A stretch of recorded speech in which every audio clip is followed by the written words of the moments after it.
बार फिर से स्वागत है। हमारे साथ खास मेहमान हैं साबिर अली जी।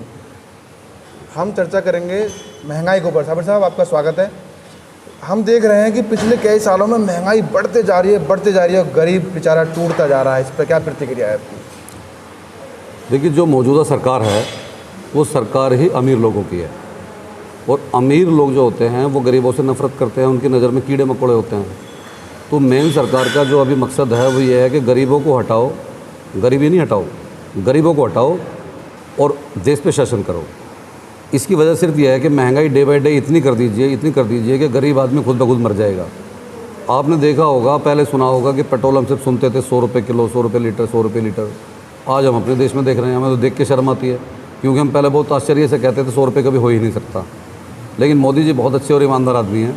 उन्होंने हमें साबित करके दिखा दिया कि जो आप समझते हो नहीं हो सकता, मैं वही करके दिखाता हूँ। उन्होंने करके दिखा दिया। इसके बाद आइए, आपसे पहले आप देखते थे कि कोई भी बेचारा गरीब आदमी एक बाइक फाइनेंस कराता था 10 से 15 हज़ार रुपये जमा करके। सरकार ने देखा बाइकों की सेल तो अच्छी होती है, अचानक से 20-25 हज़ार रुपये बढ़ा दिए। भाई क्या मतलब बनता है इन सब बातों का? अगर कोई मजदूर आदमी साइकिल छोड़ के बाइक पे आना चाहता है तो इससे आपको क्या तकलीफ़ है? उस पर उन्होंने रेट इतना बढ़ा दिया कि हम आपको ख़रीदने नहीं देंगे। तो गरीब आदमी तो और गरीब होता जा रहा है और अमीर होता जा रहा है। इसी तरह आप किसी भी चीज़ को ले लीजिए, गैस सिलेंडर ले लीजिए, 3 गुना रेट हो गया है। सीएनजी पहले हमने जब सबसे शुरू में लगवाई थी हम बड़े खुश थे कि यार ये तो 10-12 रुपये लीटर मिल जाती है। आज वो 50-60 पे पहुँच गई है। तो ये जो देखते हैं ना, जिस चीज़ की तरफ गरीब चल पड़ता है, जिस चीज़ को गरीब ने खरीदना शुरू कर दिया उसी को महंगी कर देते हैं। महंगी तो महंगी है ही, लेकिन गरीब अगर कोई चीज़ खरीदेगा वो सबसे पहले महंगी होगी। सर, दिल्ली सरकार एक स्कीम निकालना चाह रही थी कि घर घर में राशन पहुंचाया जाए सबको, क्योंकि अगर राशन डीलर बीच में गड़बड़ कर देता है, लोग आरोप भी लगाते हैं सरकार पर या राशन डीलर पर। तो ये मुहिम कहाँ तक सही है और ये फिर क्यों लागू नहीं हो पा रही है? देखिए, इसको लागू बीजेपी कभी नहीं होने देगी।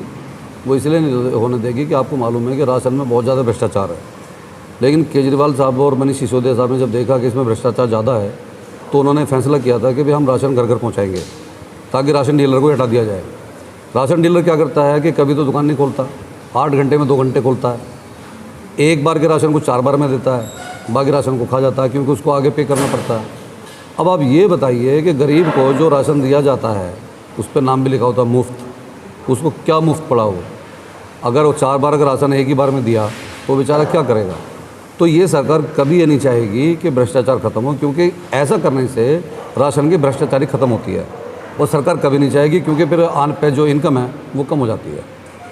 अब एक चीज़ मैं आपसे पूछता हूँ, बंगाल में इलेक्शन हुआ, उसमें पूरी बीजेपी ने जनता की खून की गहरी कमाई का अरबों रुपया वहाँ पर खर्च कर दिया, सिर्फ अपनी सत्ता को बनाने के लिए। लेकिन ऊपर वाले भी कुछ है, सत्ता इनकी नहीं बन पाई क्योंकि नीयत साफ़ नहीं थी। अब जब वो मुख्यमंत्री बनी गई हैं बहन जी वहाँ पर, तो अब उनको परेशान किया जा रहा है। अब आप ये समझिए, बीजेपी ने फैसला किया है कि इनके 77 MLAs हैं, उनको कहते हैं जब हम सबको सुरक्षा देंगे। क्या उनको कि जाके वो मारपीट करता है उनके साथ जो उनको सुरक्षा की ज़रूरत है? भाई लेवल जनता के लेवल के लिए अगर वो काम करते हैं तो जनता उनसे खुद ब खुद प्यार करेगी। अगर बदमाशी दिखाएंगे तो बदमाशी पे तो ऑब्जेक्शन सब जगह होगा। 77 MLAs की मंथली जो खर्च आएगा उसको आप क्या मानते हैं?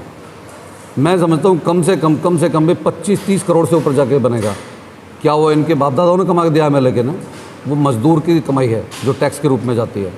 अब जनता के पैसे को जनता के ऊपर खर्च करना चाहिए, विकास पे खर्च करना चाहिए, लेकिन वो अब MLA के रख रखाव में खर्च होगा, उनकी सिक्योरिटी पे खर्च होगा, जिससे उनकी गुंडागर्दी और ज़्यादा बढ़ेगी। और ये कभी नहीं चाहेंगे कि कहीं पर शांति रहे, क्योंकि अब इनको वहाँ सरकार नहीं मिली तो अब शांति नहीं रहेगी। सर, वो सिक्योरिटी तो इसलिए चाह रहे हैं ना क्योंकि वहाँ पे बंगाल में बीजेपी कार्यकर्ताओं को और बीजेपी नेताओं को उनके ऊपर आक्रमण किए जाते हैं। देखिए, ये ना तो माध्यम से ये तो वहाँ पर आपने भी नहीं देखा और मैंने भी देखा, सब बिल्कुल झूठ है। और जिसकी सत्ता होती है वो कभी नहीं चाहता कि ऐसा होगा, ये बिल्कुल झूठ है। सर, हमसे बात करने के लिए बहुत बहुत धन्यवाद।